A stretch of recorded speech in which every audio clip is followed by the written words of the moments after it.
অনেকেই সকলেই আমাকে একসময় চিনতেন, কিছু কিছু লোক এখন আমাকে চিনে কম। তার কারণ হচ্ছে গত 15 বছর আমি 14 গ্রামে আসি নাই, ঠিক কিনা?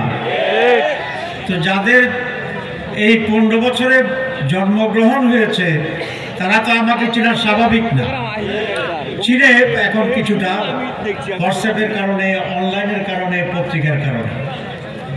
আমি কি ইচ্ছা করে আসিনি, না আমাকে আসতে দেওয়া হয় নাই? আমি বহুবার আসতে চেয়েছিলাম, আমাদের অনেক মুরব্বী মারা গেছে, তাদের জন্য হৃদয়ে রক্তকরণ হয়। শুনতাম যে উনি মারা গেছে, ইচ্ছে হতো জানাজা আসি, আসতে পারি না। যে সমাজ, যে নেতৃত্ব, যেই দল কোন একজন মানুষকে আরেকজন মানুষের জানাজায় আসতে দেয় না,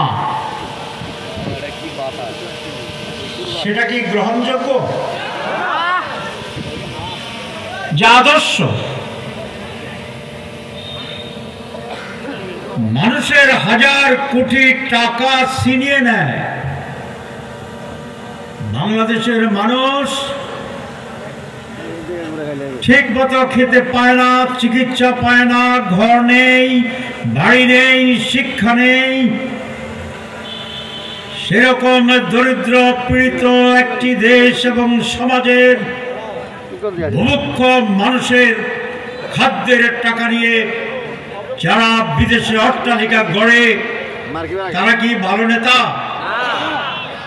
মানুষের নেতা? যারা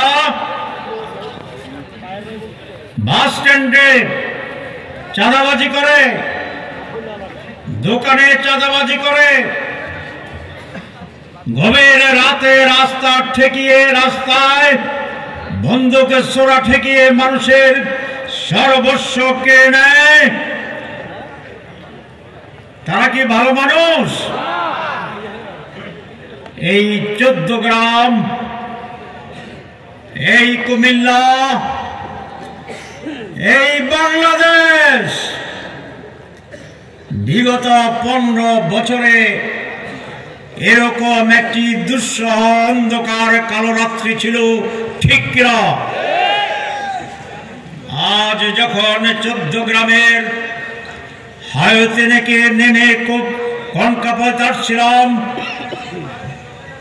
আমার গাড়িতে আমাদের নেতৃবৃন্দ ছিলেন, তারা বলল এই 15 বছরে এই জায়গা দিয়ে হাঁটাটা ছিল অনেক